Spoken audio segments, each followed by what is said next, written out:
Bienvenue dans ce podcast des voix de l'EMM, Nathan Angenot, merci de nous avoir rejoints. Je voudrais te demander peut-être en début, pour ouvrir cette discussion, euh, en quelques mots, si tu pouvais te présenter, nous dire quel a été ton parcours depuis la certification à l'EMM et quelle est ton actualité. Alors, bonjour à tous. Tout d'abord, merci pour cette invitation à donner ma voix dans l'EMM. Oui, comme tu disais, je suis responsable du département transport et logistique dans une société active dans l'agroalimentaire au niveau mondial. L'actualité depuis l'EMM, eh bien, on avait été fortement touché par les inondations en juillet 2021. Donc ici, l'actualité, eh ben, elle est vraiment dans la reconstruction de l'activité. Mhm, Donc c'est très challengeant. Il faut reconstruire le site, il faut reconstruire les relations, et toujours dans un climat et dans un contexte assez VUCA, comme on le dit souvent. Donc l'actualité est très chargée et voilà, on essaye de mettre en application tout ce qu'on a pu apprendre à l'EMM. ça doit être quelque chose comme réalité que d'avoir été complètement finalement chamboulé dans tout ce que vous aviez comme processus en place, comme capacité de production, comme organisation, non? Oui, c'est ça. Donc au niveau de la supply chain, c'est vrai qu'on a perdu un peu tous nos repères. On s'est retrouvé donc du jour au lendemain sans bâtiment de stockage, la production était dévastée. Donc il a fallu faire preuve de beaucoup de résilience, de trouver énormément de plans alternatifs, d'avoir des stratégies et de pouvoir réagir avec une certaine agilité pour pouvoir continuer à fournir nos clients, sauver ce qui pouvait l'être. Mhm. Donc c'était oui, une période très excitante d'une certaine manière parce qu'on reste vraiment, on est sur tous les fronts, on essaye de régler tous les problèmes qui se présentent à nous.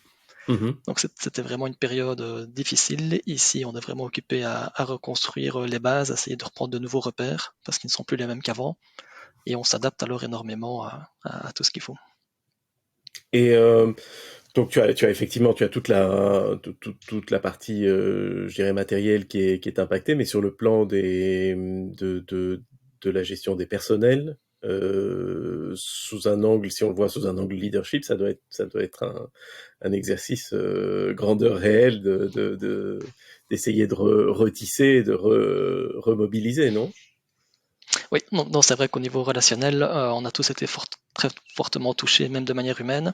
Donc Mhm. c'était fort dans la région. On a eu des collaborateurs qui ont été aussi touchés de manière privée par ce drame.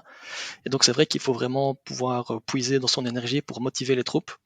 C'est vrai que l'ambiance n'était pas rose, donc c'était très important justement de continuer à motiver les équipes, montrer qu'ensemble on pouvait remonter la pente et surtout de pouvoir tous se battre dans le même sens et de regarder dans la même direction. Mhm. C'était au niveau leadership, voilà, il fallait prendre sur soi en tout cas et garder le côté humain de côté, le côté un peu dramatique, et toujours essayer de mettre en avant le positivisme et mettre beaucoup d'enthousiasme dans son boulot, et surtout de montrer que notre boulot avait réellement un sens et qu'on participait vraiment à la contribution de l'entreprise pour pouvoir se remettre à flot. Mhm. Mais alors, dans une situation comme celle-là, est-ce que tu peux identifier des apports que tu as eus ou des choses qui t'ont, toi, construit des ressources que tu as pu mobiliser dans cette crise, qui viendraient de ton passage à l'EMM ou qui viendraient d'autres expériences passées, je veux dire? Alors c'est vrai on était dans une période vraiment de surcharge de travail, hein, donc il fallait vraiment être capable de pouvoir abattre une grosse quantité de travail vraiment à court terme. Mhm. C'est un peu dans cet esprit-là aussi que l'EMM s'est déroulé avec énormément de choses à faire, de régler. Et puis aussi beaucoup de pouvoir donner du sens un peu aux missions qu'on donnait à nos personnes. Et il fallait Ouais. s'adapter parce que nos métiers ont totalement changé. Mhm. On est devenu des personnes au niveau supply chain avec toutes les crises qu'on a connues aussi même au niveau du transport maritime lié au Covid ou autre. Oui. Donc il a vraiment fallu aller, cette gestion du changement de nos fonctions, de nos rôles était primordiale. Et c'est vrai que le MM m'a apporté vraiment le fait de pouvoir définir des priorités, pouvoir donner un feedback vraiment très, très spécifique à mes collaborateurs pour vraiment expliquer ce qu'on attendait de nous. Je pense Mhm. que c'était la première chose pour pouvoir avoir des équipes qui étaient vraiment engagées, c'était d'avoir une définition claire de ce qu'on attendait, ce qui n'était pas toujours le cas précédemment. Mhm. Donc c'est vraiment cette dimension leadership qui nous a appris vraiment pour pouvoir continuer à être performant et aussi voilà, de connaître ses limites. C'était aussi important on a repoussé sans cesse les limites, mais c'était important aussi de pouvoir regarder un peu en arrière et voir le travail qu'on avait déjà accompli. Mhm. pour justement ne pas rester toujours dans ce climat morose et se dire qu'il y a des choses qui avancent, des choses qui bougent, et Mhm. il faut continuer à faire bouger les choses. Oui, c'est important d'arriver à voir le chemin parcouru tout en réalisant qu'il reste encore à faire, parce que si on ne regarde que ce qu'il y a à faire, ça peut être parfois un peu désespérant. De même que cette histoire d'alignement de toutes les personnes qui travaillent à une même activité est un point totalement essentiel, mais en même temps pas si commun et pas toujours facile à réaliser. Donc c'est c'est quand même des circonstances très sportives dans lesquelles tu es amené à faire ça. Donc j'ai envie de dire chapeau bas parce que c'est pas évident hein, de se remettre d'une catastrophe majeure sur de la production dans le secteur. On est dans de l'alimentaire, dans des choses très très sensibles avec des normes importantes et avec des contraintes un peu partout. C'est vraiment pas évident. Euh, ok, bah écoute, merci pour ces éléments d'actualité. Si on devait si on devait essayer de regarder un petit peu, donc tu as mentionné la capacité de gérer des priorités concurrentes, la capacité d'abattre un volume de travail important, peut-être aussi le fait d'arriver à se focaliser sur ce qui est vital tout de suite, ce qui est vital à une semaine, à un mois et à un an. Est-ce qu'il y a d'autres éléments ou des choses de ton vécu dans l'EMM que tu perçois comme ayant contribué à ton chemin professionnel depuis et qui seraient éventuellement en contraste avec ce que tu faisais avant? Je pense que le travail en collaboration a pris toute une autre dimension. Hein, donc à l'EM, c'était vraiment aussi un travail de groupe où on devait vraiment s'inclure dans un groupe et profiter des compétences et des qualités de chacun. Donc là, c'était aussi très important de voir que seul, bah, on n'arrive pas à faire grand-chose. Il fallait vraiment avoir cet esprit d'équipe où tous les départements ou même intra-départements, on devait tous communiquer beaucoup plus efficacement, s'aligner plus sur les directions qu'on prenait, les décisions qu'on prenait. Oui, Donc cet esprit travail collaboratif, esprit d'équipe a été encore plus décuplé dans ça et grâce à l'EMM où on a vraiment mis en application toutes ces expériences. ok. Et c'est des éléments d'alignement, c'est des éléments de communication, quels sont les leviers si tu devais citer disons, cinq éléments que tu retiendrais, qui sont des outils, qui sont des acquis, qui sont des leviers que tu peux mobiliser aujourd'hui. Bah oui, donc tout ce qui est leadership, on en a déjà parlé. Mhm, Je pense aussi avoir une meilleure compréhension de tous les enjeux stratégiques dans une société. mhm, Et on comprend directement les actions qu'on prend, les décisions qu'on prend, l'impact que ça peut avoir au niveau financier aussi. Et on fait mhm, beaucoup plus rapidement les liens. mhm. Donc ça aide aussi dans la prise de décision de savoir qu'est-ce qui aura vraiment de l'importance ou non au final en bout de parcours. Oui. Oui, vraiment tout ce qui est le dépassement de soi, on en a déjà parlé, vraiment se donner et pouvoir se développer. Qu'est-ce qu'on pourrait dire aussi? Le fait de retrouver de la croissance. On a eu un module de croissance au niveau de l'EMM et Mhm, c'était important de voir qu'il fallait vraiment pouvoir avancer step by step mhm, et regarder d'abord, on regarde d'abord le lendemain, on regardait la semaine suivante et puis on a commencé à regarder le mois suivant. Donc c'était vraiment de pouvoir définir une stratégie à court terme, à moyen terme et à long terme. mhm, On l'a fait aussi un peu dans plusieurs études de cas où on voyait l'importance de planifier, mhm, d'avoir toujours une stratégie de qu'est-ce qui se passe si on va dans cette direction, qu'est-ce qui se passe si au contraire ça se passe là. Donc c'est toujours pouvoir anticiper. mhm, C'est ça qui nous a fait pas mal aussi avancer, où on prévoyait parfois le pire en se mhm, disant voilà le scénario catastrophe, mais à l'inverse, si tout se passe bien, voilà où on arrivera. Donc c'était important de pouvoir, voilà, tout ne se passait pas comme prévu, mais au moins on avait un mhm. plan pour chaque Oui, situation qui pouvait se présenter. oui, du coup, c'est cet équilibre entre planification et flexibilité et cette capacité à penser en ayant un faisceau de scénarios possible pour anticiper et éviter de se retrouver coincé à un endroit où Voilà, c'est on ça. n'a plus de levier du tout, en fait. Hein. Oui, en effet. Ok. Euh, Petit flashback sur ton passé professionnel et je t'invite à revenir peut-être à avant le MM et au moment où tu étais en train de commencer à te dire je ferais bien quelque chose et à considérer le MM. Quel était ton état d'esprit? Quelle était ta situation à ce moment-là? Alors c'est vrai que la réflexion où j'ai commencé à m'intéresser à l'EMM, on était en pleine crise Covid. Mhm, Donc on avait subi déjà pas mal de crises, il y avait pas mal de chamboulements autour de nous. Et alors c'était aussi cette prise de conscience de voir que le monde autour de nous changeait de manière fréquente, de plus en plus important.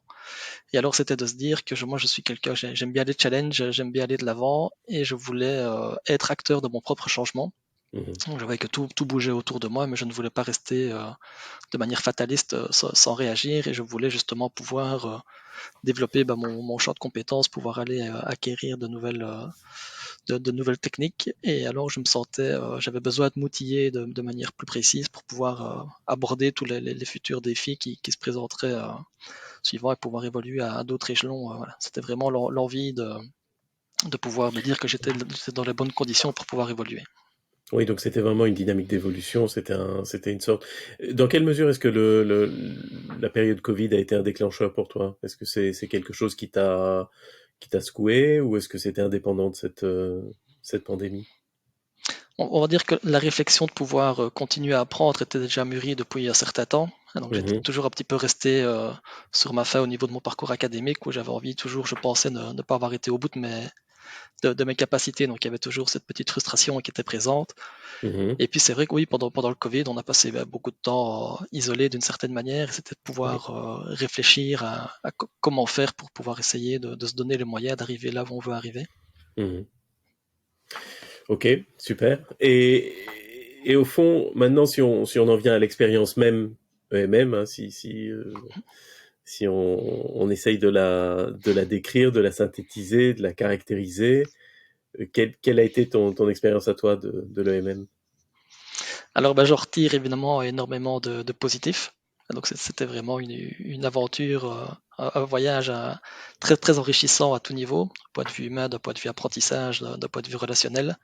Et on Mhm, s'est créé vraiment très fort un réseau aussi qui était là. Maintenant, c'est vrai que c'était une période très éprouvante. Il fallait mhm, trouver un équilibre entre sa vie professionnelle, qui était très mouvementée à cette époque-là aussi, mhm. la vie privée, la vie familiale.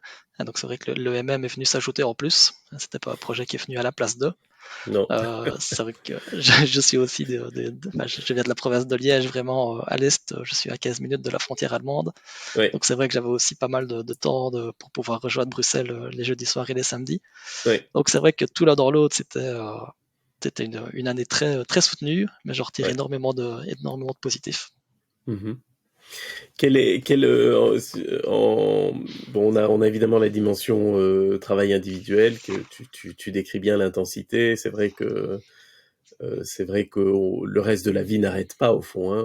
On s'ajoute cette brique-là. C'est juste que on décide de sanctuariser un moment pour son évolution, sa croissance, son apprentissage et l'extension de ses capacités et sur le fond des disciplines, mais aussi sur le savoir-être et la conscience de soi et des autres, qui est composante clé dans la partie leadership. Puis il y a une dimension collective, une dimension travail de groupe.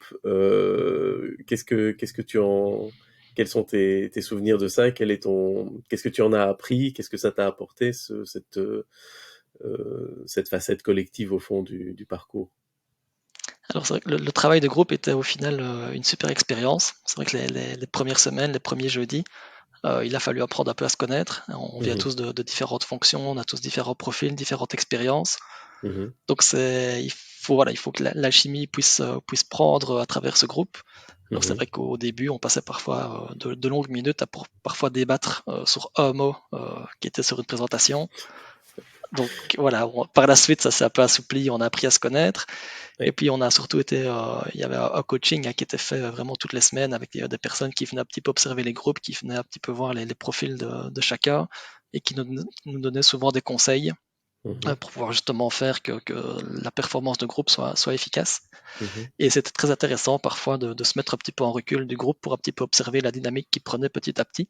mhm, Et on voyait évidemment des profils qui étaient peut-être un peu plus timides ou moins à l'aise de parler en public, vraiment pouvoir oser se mettre en avant. Donc il fallait parfois un petit peu s'effacer dans le groupe pour laisser d'autres personnes grandir. Et c'est un peu mhm, ça la richesse du travail de groupe, un peu comme en société où chacun apporte ses compétences, son expérience. Et quand il y avait des sujets qui intéressaient vraiment des personnes ou qui étaient vraiment en plein dans leur champ de compétences, bon, on voyait directement la dimension qu'ils prenaient de s'exprimer, d'expliquer aux autres. Hein, le partage des expériences était aussi extrêmement riche. Mhm. On a surtout appris des uns des autres. Donc Mhm. c'est vrai que cette relation de travail de groupe était très enrichissante. Et alors au niveau des séminaires, tout au long de l'année, Mhm. il y a vraiment cet esprit de groupe qui se construit. Et donc forcément, les relations deviennent beaucoup plus fluides après, les façons de travailler aussi. Et on Mhm. garde encore des liens, même après post-EMM, on se voit encore régulièrement parce qu'on a vraiment tissé des liens Mhm. avec le groupe. Oui, c'est toujours, pour nous, c'est toujours très gratifiant quand ça se passe comme ça, et c'est le cas de manière générale sur toutes les années, avec plus ou moins d'intensité. Il y a des années qui sont beaucoup plus, qui tissent des liens qui sont très intenses même après, d'autres qui sont un petit peu moins intenses, mais il y en a toujours un. Et c'est vrai que cette espèce de moment de bascule où on commence à comprendre l'équilibre à tenir entre dire ce que j'ai à dire et à apporter et euh, créer la place en moi pour écouter l'autre et la place pour que l'autre apporte sa meilleure contribution dans le collectif, c'est une dimension tout à fait importante. Quel a été le point de bascule pour toi? Comment est-ce que tu as vécu parce on fait tourner les groupes, on compose des groupes différents au fil de l'année. Est-ce que, est-ce que ça a été, comment est-ce que tu l'as vécu, toi, ça? Alors c'est vrai qu'il y a 3 changements de groupe au niveau de l'année. Mhm. Et alors, à chaque changement de groupe, on a un petit peu l'impression de repartir à zéro. En fait, hein, on se dit en tout cas, il faut réapprendre à se connaître, il faut réapprendre à travailler ensemble, savoir Mhm. qu'est-ce que sont vraiment le champ de compétences de chacun. Et puis au final, dans le dernier groupe, on avait déjà une meilleure connaissance de tout le monde, donc on savait un petit peu les atouts de chaque personne.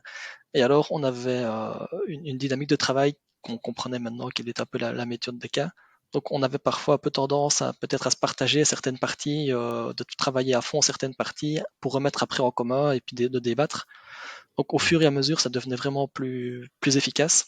Mhm. Et on savait exactement ce qui était demandé. On avait toujours une panoplie de lectures ou autres à faire, mais on savait aller rechercher vraiment l'essentiel, Mhm. sans enlever le côté qualitatif, évidemment. Mhm. Donc, on était bien plus performant après plusieurs semaines passées ensemble. Ouais. Oui, ce qui est fascinant, c'est de se dire qu'il suffit de changer un peu la composition d'un groupe pour qu'on doive repasser par les étapes de rétablir ou de créer ou de recréer et le lien et les normes de fonctionnement dans le groupe, hein, les principes de fonctionnement avec ces personnes-là qui seront différentes de ce qu'on a avec d'autres personnes. Et du coup, vous avez été amené à travailler en groupe, tout ce qui est études de cas notamment. Euh, quelle est, quelle a été, qu'est-ce que ça t'a apporté, la méthode de l'étude de cas, et comment tu caractériserais les animations des cas, parce que c'est central, les études de cas à l'EMM. Alors, sur la méthode des cas, donc c'est vraiment un apprentissage à la première personne. Et ce qu'on prend vite conscience, c'est que le facteur clé de réussite, c'est vraiment l'investissement personnel qu'on y met chaque jour. Donc c'est vrai que pour pouvoir être efficace le jeudi, il y avait vraiment, ça nécessitait une période de travail et de préparation assez intense, où on se rendait Mhm. vite compte que si jamais on arrivait le jeudi sans avoir préparé son cas, on était totalement en dehors du débat parce que les idées fusent, il y a cette alchimie, vraiment cette émulsion de toutes les compétences de tout le monde, chacun va apporter sa touche, chacun a une compréhension différente, Mhm. et c'était vraiment important de pouvoir bien préparer son cas.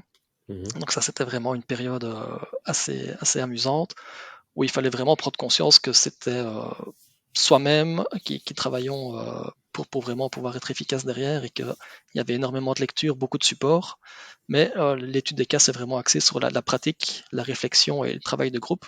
Donc j'ai bien aimé le côté théorique où on avait vraiment des supports, on pouvait aller chercher des concepts, des modèles plus théoriques, mais entre-temps, c'était beaucoup l'application de ces modèles Les, les amener qui dans était le réel à précisée. Ouais. travers le cas. Mhm. Voilà, c'est ça. Donc il y avait énormément de lectures qu'on ne sait peut-être pas toujours faire pendant l'année, mais que j'ai continué en tout cas après le MM à toutes les références de livres, de bouquins qui ont été données. Je continue à apprendre, c'est vraiment la clé aussi.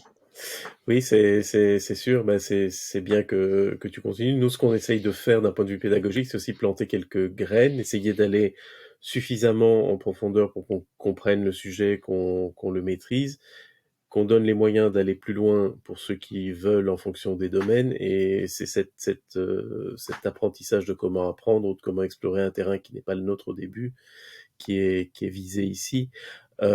Du coup, ce qu'on fait, c'est aussi que dans les personnes qu'on va sélectionner pour composer la promotion suivante, on regarde des aspects de personnalité, on regarde des aspects de parcours professionnel, d'expérience, de profil aussi. Et ce qu'on fait, c'est que on compose des groupes qui comportent une diversité de personnes qui viennent de différents secteurs, qui ont des vécus différents, etc.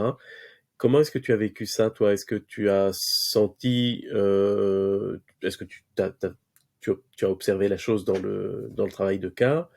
Qu'est-ce que ça apporte? Comment est-ce que ça se traduit au fond? Alors oui, c'est vrai qu'on avait souvent des profils très variés dans les groupes. Et je pense que c'était justement fait exprès pour que chacun puisse venir apporter son expérience. Mhm, Et c'est vrai qu'on avait chaque fois les thèmes étaient très variés. Évidemment, à chaque semaine, on avait plusieurs modules différents. Donc, il y avait toujours un sujet, en tout cas, où quelqu'un maîtrisait parfaitement le sujet et de pouvoir expliquer aux autres un petit peu par son expérience et pas mhm, simplement par de la théorie, nous faisait prendre aussi une autre dimension où on comprenait quel était vraiment le vécu de cette personne-là et on pouvait mhm, vraiment alors se projeter dans le cas avec le vécu des personnes. mhm. Donc c'est un peu comme un kaléidoscope où on va avoir des angles très très différents sur la même chose et à la fin on essaye de composer une image tous ensemble. Oui. Et c'est vrai Euh, qu'il y avait aussi parfois il y avait des contradictions, et donc c'était les débats devenaient à ce moment-là très intéressants, où chacun pouvait mettre en exergue son vécu, et on oui. n'avait pas tous le raisonnement, pas tous la même façon de penser, et c'était très amusant de pouvoir voir qu'on pouvait débattre, on pouvait chacun avoir notre avis, mais que c'était des débats qui se faisaient toujours très très de manière bienveillante, Mhm. et avec ce que chacun pouvait apporter. Oui, la notion de bienveillance, la notion de sécurité aussi, c'est-à-dire avoir la possibilité d'échanger sans qu'il y ait des enjeux qui viennent parasiter les échanges, avoir cette espèce de cadre dans lequel on établit clairement le contrat pédagogique comme étant celui de permettre l'évolution, l'acquisition de compétences pour tous, la création d'un espace qui fait que tous peuvent évoluer, la place de chacun au fond, hein. Et du coup, il y a une partie vraiment, tu parlais d'évolution comme étant ton driver avant de rejoindre le programme, mais dans le cadre de la méthodologie qu'on a mise en place, de la pédagogie qu'on a mise en place, il y a une dimension de développement personnel qui est centrale. Comment ça s'est traduit pour toi, cette partie-là? Oui. Alors c'est vrai qu'on n'est pas le même homme après le MM qu'avant. Je pense qu'il y a vraiment un chamboulement personnel, humain et aussi professionnel. Et alors, j'ai toujours eu l'occasion de manager des équipes dans ma carrière. Mais je pense qu'ici, ça m'a fait prendre une nouvelle dimension où on a vraiment été coaché de manière très intensive sur la façon de manager, la façon de se manager aussi. Mhm, Je retiendrai par exemple une séance un samedi où on avait donc un intervenant qui était actif dans le coaching sportif de haut niveau. Et alors, il faisait un peu le parallèle en société et c'était l'importance de dire il y a un temps pour performer et il y a aussi un temps pour récupérer. Et j'ai pris conscience de ça, de se dire que pour être performant, il faut pouvoir parfois de temps en temps dire s'offrir des temps de récupération et de pouvoir construire une relation stable. Et ça ne sert à rien de tout le temps être à fond dans la performance parce que la qualité parfois peut en dépendre. on va juste se Donc c'était cramer. vraiment cette séance-là. Oui, c'était Mhm, c'est vraiment cette séance-là. Et maintenant, je pense que j'ai acquis une certaine maturité de connaissance des limites, jusqu'où on peut y aller.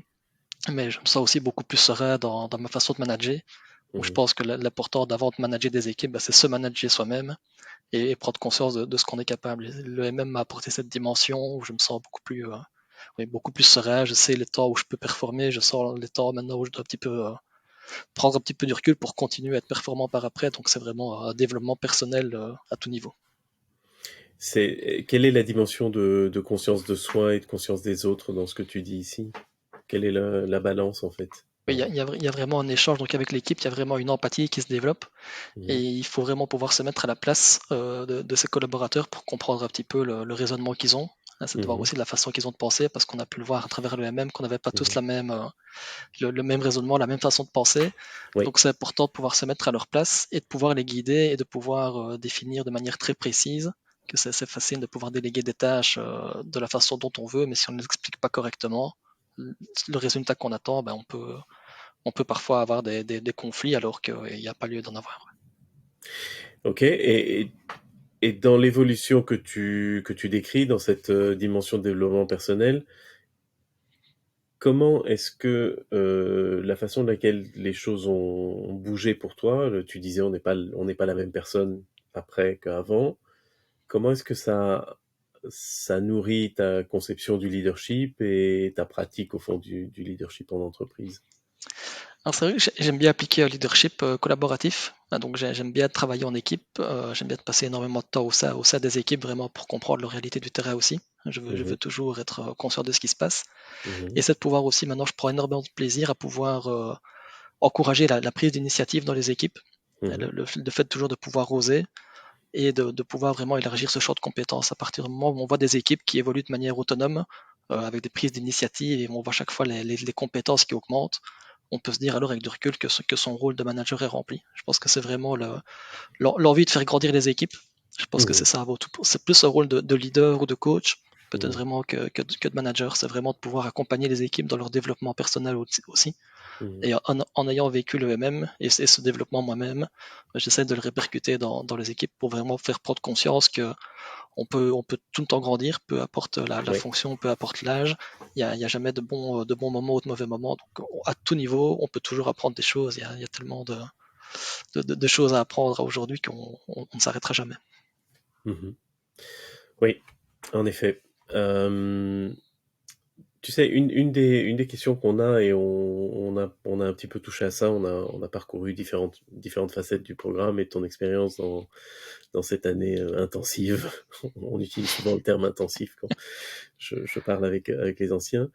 Euh, Il y a souvent, quand on parle à ceux qui veulent venir vivre l'expérience, qui soumettent leur candidature, etc., une des questions qu'ils ont, c'est souvent une inquiétude par rapport au volume de travail, à l'effort que ça représente de faire le MM.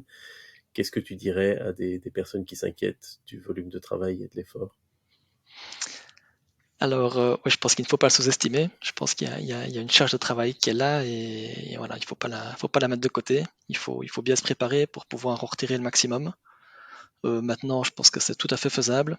Il faut pouvoir trouver son équilibre entre sa vie professionnelle, sa vie privée et le MM. Mhm, C'est pas évident, mais une fois qu'on trouve cet équilibre et qu'on a vraiment cette organisation où on peut dédicacer du temps pour soi, du temps pour sa famille ou du temps pour le MM, je pense que ça met un petit peu de temps à se mettre en place, mais c'est tout à fait faisable. Et alors, on retire vraiment le positif de tout ça. Donc, la charge de travail, elle est là, mhm, elle est faisable. Et puis, je pense que ça fait aussi partie de l'apprentissage de pouvoir gérer énormément de choses en même temps. Ça permet d'avoir vraiment un esprit critique, de prendre du recul et d'aller droit à l'essentiel. Donc je pense que c'est aussi ce qu'on recherche en société, de pouvoir abattre, enfin de soulever des problématiques extrêmement complexes mhm. et puis de pouvoir aller droit au but et finir avec un esprit de synthèse et des facilités pour la décision après. Oui, en effet. Nous, on est très clair sur cette dimension-là vis-à-vis de celles et ceux qui soumettent leur candidature. On explique les volumes de travail que ça représente et d'efforts. On le fait parce qu'on a un parti pris et c'est la conviction que on peut difficilement construire de la connaissance, de la compétence sur beaucoup de terrains qui sont en plus au-delà de celui auquel on est habitué et dans beaucoup de collaborations et d'échanges avec d'autres sans y mettre un certain effort. Enfin, le programme est quand même conçu comme une auberge espagnole. Il y a un minimum, ce minimum il est significatif, et après, au-delà de ce minimum-là, on considère que plus les participantes et les participants apportent, plus ils en retirent quelque part, parce que ça augmente la surface de contact avec la matière, avec les sujets auxquels on les expose. Donc c'est un petit peu la philosophie qu'il y a là derrière. Mais, euh, mais donc c'est pas pour torturer les gens, je veux dire. Non, non, bien sûr. Et puis je pense que c'est ce qui fait la qualité du programme et aussi la réputation de Solvay. Mhm. Oui, c'est ce qu'on pense, mais voilà, donc c'est toujours intéressant d'avoir un peu le retour de quelqu'un qui a vécu l'expérience intense que c'est sur cette dimension-là. Si tu avais la possibilité, je vais te poser quelques questions qui sont peut-être un petit peu, bon, qui sont un petit peu de l'ordre de l'analogie ou de l'imaginaire maintenant, mais si tu avais la possibilité d'envoyer un message, imagine que tu puisses jeter une bouteille à la mer, mais que cette mer serait la mer du temps et qu'elle amènerait ce message vers le passé, vers toi-même avant de faire le MM. Qu'est-ce que tu mettrais dans ce message? Alors, oui, je dirais, vas-y, fonce. n'hésite pas, les doutes ou les craintes que tu peux avoir seront très vite balayées. Donc fonce, tu vas ressortir de l'EMM grandi. Tu vas avoir des interactions avec des gens extrêmement compétents et intéressants. Tu vas te forger aussi des relations qui sont là pour durer parce qu'on a un peu tous vécu cette aventure ensemble. Et puis je dirais aussi que c'était le bon timing. Je pense que pour pouvoir bénéficier à fond de l'EMM, il faut déjà avoir un certain vécu, une certaine expérience, et surtout pouvoir la mettre en application. Donc le fait d'avoir été un petit peu frustré pendant des années de ne pas avoir pris le pas d'aller plus vite, au final, je lui dirais c'était pas une mauvaise chose. C'était le bon timing et il fallait le sentir. Il fallait bien le sentir. Tu l'encouragerais donc. Bien sûr. Oui. À refaire sans aucun doute. Merci Nathan. Dis-moi, j'ai encore quelques petites questions rapides. En fait, c'est comme un petit jeu, hein. Je vais te proposer une phrase et tu la complètes. C'est avec ce qui te vient à l'esprit. Donc je commence une phrase et puis tu la termines. Et j'en ai quelques-unes comme ça. Il faut laisser libre cours à son impulsion sur ça. Et je commence en te demandant si le MM était un animal, ce serait. Ouais, je dirais un caméléon. Un caméléon pour pouvoir passer, s'adapter à toutes les situations qui se présentent à nous. Ok. Si le MM était une boisson, ce serait. Ah, je pense à Red Bull, ouais. On avait besoin un petit peu d'énergisant. Oui, il y a de l'énergie, ça c'est sûr. Et si le MM était un endroit du monde? Euh, je pense un peu peut-être à une montagne, un peu comme le Mont Blanc, où l'ascension peut parfois être très difficile et irritante. Mais une fois qu'on arrive au sommet et qu'on regarde en arrière le parcours qu'on a accompli, je pense que la vue de là au-dessus doit être magnifique et c'est de se dire qu'on était capable de réaliser ce chemin qui n'était pas sans embûche. Ok. Si le MM était une plante, ce serait. J'ai pas de nom précis en tête, mais je dirais plutôt une plante qui grandit au sein d'autres et qui a besoin un peu de l'énergie des plantes qui l'entourent pour pouvoir grandir elle-même. Ce serait quasiment un biotope, quoi, un écosystème presque. Voilà, c'est ça, ça peut se nourrir de ce que chacun apporte pour pouvoir grandir soi-même. C'est un peu ça l'image. Et si le MM était un film, ce serait. Je penserais peut-être à un film de Christopher Nolan, un peu style Inception ou Shutter Island, où on est plongé dans une Ok. intrigue du début à la fin, on ne sait pas trop ce qu'on attend de nous, on n'arrive pas tellement à faire les liens. Et puis alors, arrivé à la fin du film, là, dans les 5-10 dernières minutes du film, on comprend en fait que tout était lié, que toutes les pièces s'alignent, un peu à l'image du business plan qu'on doit réaliser en fin d'année, Oui. où on fait un peu le lien avec toutes les matières qu'on nous a données sans trop savoir pourquoi, mais à la fin, tout a du sens et Oui. on se dit waouh. Ok, super. Et si le MM était un morceau de musique, ce serait. Ou un style de musique, comme tu préfères. Ah, oui, j'aime bien Coldplay, un peu cette énergie qu'il y a dans les chansons, cet enthousiasme, voilà, toujours avoir la pêche dans ce style de chanson. Et si le MM était un sport, ce serait. Je dirais plutôt à Decathlon, où il faut Un pouvoir décathlon. aligner pas mal de disciplines différentes, où c'est sur du long terme, il y a 10 épreuves, c'est 10 épreuves différentes, donc ouais, ça correspondrait pas mal au parcours de l'EMM. Et il faut un niveau dans toutes, c'est ça en fait, hein, c'est ce Voilà, c'est côté. ça. Il faut être bon dans tout pour pouvoir aligner les performances. Un dernier mot pour conclure, Nathan. Alors, j'encourage tous ceux qui sont dans le doute à vraiment à se lancer pour aller poursuivre cette merveilleuse expérience qu'est le MM. Vous en ressortirez totalement différent en rencontrant des personnes, en acquérant énormément de compétences. Ça donne aussi énormément d'idées. Il y a beaucoup d'intervenants qui sont très aspirants, qui ont raconté leur parcours, les échecs et les réussites. Donc voilà, Mhm. ça donne aussi envie de se lancer et de se dire je pourrais un jour être à leur place. Très bien. Ben, Nathan Angenot, merci beaucoup de nous avoir rejoints aujourd'hui. Merci d'avoir passé du temps pour refaire un petit peu une rétrospective du passage à l'EMM. Et je te souhaite une excellente journée et puis une bonne continuation. Et puis bien sûr, s'il y a quoi que ce soit sur lequel on puisse te servir ou faire un peu écho ou servir de sounding board dans tes réflexions sur les moments de transition, on est toujours là parce que l'aventure elle-même ne se termine pas une fois qu'on en est sorti. Ben, merci à Merci. toi, c'était vraiment avec plaisir.